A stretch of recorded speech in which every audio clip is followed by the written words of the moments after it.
personal essay. The author here describes how he develops a feeling of affection for a mosquito, regarding him as a fellow traveler and a fellow mortal.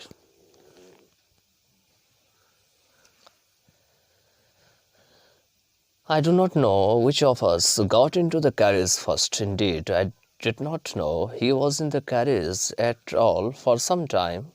It was the last train from London to a Midland town, a stopping train, an infinitely leisurely train, one of those trains which give you an understanding of eternity. It was tolerably full when it started, but as we stopped at the suburban stations, the travellers alighted in ones and twos, and by the time we had left the outer ring of London behind, I was alone, or rather I thought I was alone. There is a pleasant sense of freedom about being alone in a carriage that is jolting noisily through the night. It is liberty and unrestrained in a very agreeable form. You can do anything you like. You can talk to yourself as loud as you please, and no one will hear you. You can have that argument out with Jones and roll him triumphantly in the dust without fear of a counter stroke. You can stand on your head and no one will see you. You can sing or dance or do a step or practice of golf stroke or play marbles on the floor without let or hindrance. You can open the window or shut it without provoking a protest. You can open both windows or shut both. Indeed, you can go on opening them and shutting them as a sort of festival of freedom. You can have any corner you choose and try all of them in turn. You can lie at full length on the cushions and enjoy the luxury of breaking the regulations and possibly the heart of Dora herself. Only Dora will not know that her heart is broken. You have escaped even Dora.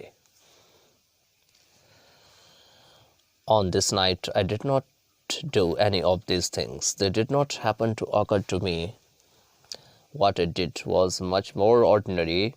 When the last of my fellow passengers had gone, I put down my paper, stretched my arms and my legs, stood up and looked out of the window on the calm summer night through which I was journeying. Noting the pale reminiscence of day that still lingered in the northern sky, crossed the carriage and looked out of the other window, lit a cigarette, sat down and began to read again. It was then that I became aware of my fellow traveller. He came and sat on my nose. He was one of those wingy, nippy, intrepid insects that we call vaguely mosquitoes. I flicked him off my nose and he made a tour of the compartment, investigated its 3 dimensions, visited each window, fluttered round the light, decided that there was nothing so interesting as that large animal in the corner, came and had a look at my neck. I flicked him off again. He escaped away, took another jaunt round the compartment, returned and seated himself impudently on the back of my hand. It is enough, I said, magnanimity has its limits. Twice you have been warned that I am someone in particular, that my august person resents the tickling impertinence of strangers. I assume the black cap. I condemn you to death. Justice demands it, and the court awards it. The counts against you are many. You are a vagrant. You are a public nuisance. You are travelling without a ticket. You have no meat coupon. For these and many other misdemeanors, you are about to die. I struck a swift, lethal blow with my right hand. He dodged the attack with an insolent ease that humiliated me. My personal vanity was aroused. Lunged at him with my hand, with my paper, I jumped on the seat and pursued him round the lamp. I adopted tactics of feline cunning. waiting till he had alighted, approaching with a horrible stealthiness, striking with a sudden and terrible swiftness. It was all in vain. He played with me openly and ostentatiously, like a skilful matador,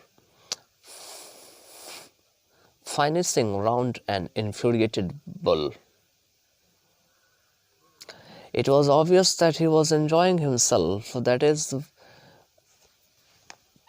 it was for this that he had destroyed my repose. He wanted a little sport, and what a sport! Like being chased by this huge lumbering windmill of a creature who tasted so good and seemed so helpless and so stupid. I began to enter into the spirit of the fellow. He was no longer a mere insect. He was developing into a personality and intelligence that challenged the possession of this compartment with me on equal terms. I felt my heart warming towards him and the sense of superiority fading. How could I feel superior to a creature who was so manifestly my master in the only competition in which we had ever engaged? Oh, why not be magnanimous again? Magnanimity and mercy were the noblest attributes of man. In the exercise of these high qualities, I could recover my prestige. At present, I was a ridiculous figure, a thing for laughter and derision. By being merciful, I could reassert the moral dignity of man and go back to my corner with honor. I withdraw the sentence of death, I said, returning to my seat. I cannot kill you, but I can deprive you. I do it. I took up my paper and he came and sat on it. Foolish fellow, I said, you have delivered yourself into my hands.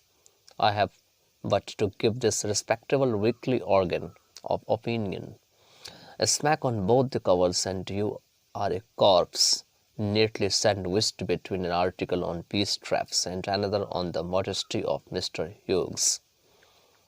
But I shall not do it. I have reprieved you, and I will satisfy you that when this large animal says a thing, he means it. Moreover, I no longer desire to kill you. Through knowing you better, I have come to feel, shall I say, a sort of affection for you. I fancy that St. Francis would have called you little brother.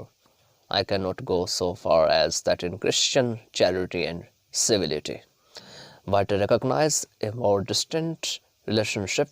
Fortune has made us fellow travelers on this summer night. I have interested you and you have entertained me. The obligation is mutual, and it is founded on the fundamental fact that we are fellow mortals. The miracle of life is ours in common, and its mystery too.